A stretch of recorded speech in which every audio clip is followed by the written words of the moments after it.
kenshi twumva ijambo umushyikirano, ni na kenshi kandi kenshi buri mwaka mu Rwanda haba icyo abenshi bazi nk'inama y'igihugu y'umushyikirano. Ariko ubundi umushyikirano ntabwo ari igikorwa gihahano nk'ibindi byinshi u Rwanda rwahashye mu mahanga, ahubwo ni igitekerezo muzi wa gihanga cyagiye gikaragirwa n'abandi bakurambere impanga Rwanda kugeza ku buvivure n'ubuvivagiza bwa kure, gishinga imizi mu mitima ya benshi, kiba umuco karande w'ibihe byose. Uyu munsi hano kuri YouTube channel yacu y'Ikinyarwanda dukunda ID, turagaruka ku mushyikirano mu mateka y'u Rwanda. Nge turi kumwe, nitwa Simeon Stizo Muhumuza.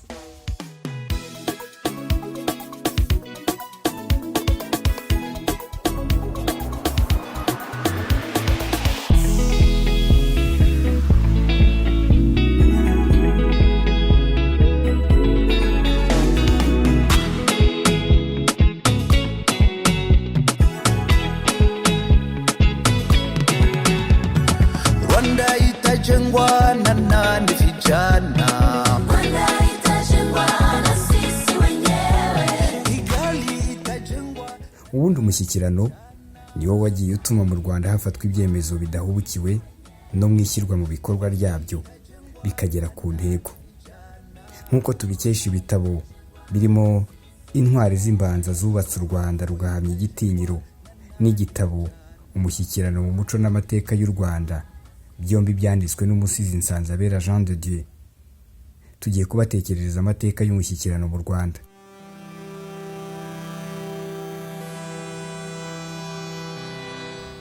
Igikorwa cy'inama y'umushyikirano ubundi cyahereye mu miyoborere y'igihugu, gikomereza mu butabera no mu mutekano, cyatanya kijya mu mibereho n'imibanire y'Abanyarwanda, mu myemerere ndetse n'icyezamana.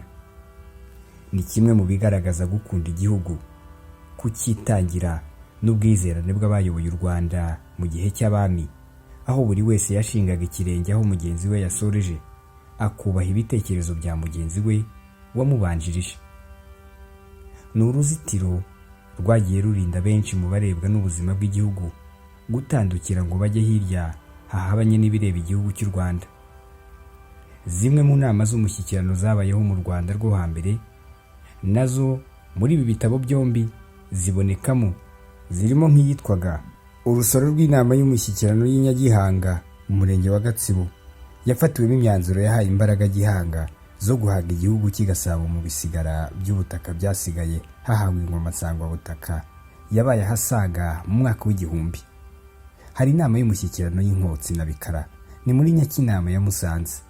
Aha niho hatekererejwe umugambi w'igihe kirekire ngo wo kubaka igihugu gisangiwe, yabaye ahasaga mu mwaka w'100. Hari inama y'umushyikirano y'Inyamirembe ya Humure muri Gatsibo, aho Gihanga yatangiye umurage we wa nyuma wo kubaka igihugu gihamije igitinyiro n'ubudahangarwa. Iyo yabaye ahasaga mu mwaka w'1120. Hari kandi inama y'umushyikirano yahuje abo mu bikomangoma byo kwa Nsoro Samukondo, bateranyijwe no kwiga ku bushotoranyi bw'ibihugu nsangwabutaka byashakaga guhanaguraho ingoma y'Igasabo birangajwe imbere n'Igisaka. Hari kandi n'inama y'umushyikirano yo ku ngoma ya Cyilima Rugwe, yafatiwemo imyanzuro yo gushyiraho ubutabera bwunga n'imikoreshereze y'inzego z'ubutabera bukorera abaturage mu Rwanda. Iyo yabaye ahasaga mu mwaka w'1345. Hari n'inama y'umushyikirano yahuje abaryankuna bahibikaniye kugarura Ndoli ngo yime ingoma y'u Rwanda, ni nyuma y'ibikomangoma byo kwa Yuhi Gahima byarwaniye ingoma i Rwanda hakaba icyorezo. Iyo yabaye ahasaga mu mwaka w'1510. Hari inama kandi y'umushyikirano yo ku ngoma ya Mutara Nsoro Semugeshi, yafatiwemo imyanzuro kuri politiki yo kwegereza abaturage ubuyobozi no gushyiraho itonde ry'imisimburanire y'abami ku ngoma bijyanye n'inshingano zabo za gahunda yo kubaka igihugu mu bikorwa bitandukanye. Iyo yabaye ahasaga mu mwaka w'1543. Nyuma yaho inama y'umushyikirano bivugwa ko yaje kugira ibizazane bikomeye mu gihe abakoloni bageraga mu Rwanda, bayihanaguraho burundu. ifatwa ry'ibyemezo biyobora igihugu barabyiharira, bityo baganisha u Rwanda aho bashaka kandi hatari heza. Umwami Mutara Rudahigwa agerageje kuyizahura ngo yimakaze ubusabane mu bayobozi, baba bamucishije muri humye apfa urutazwi. Bigeze mu bihe bya Repubulika ya mbere n'iya kabiri, noneho bisya bitanzitse. Umushyikirano ubu muziro mu Rwanda rwa gihanga, ibitekerezo bigafatwa n'abantu bamwe kandi nabwo ku nyungu zabo.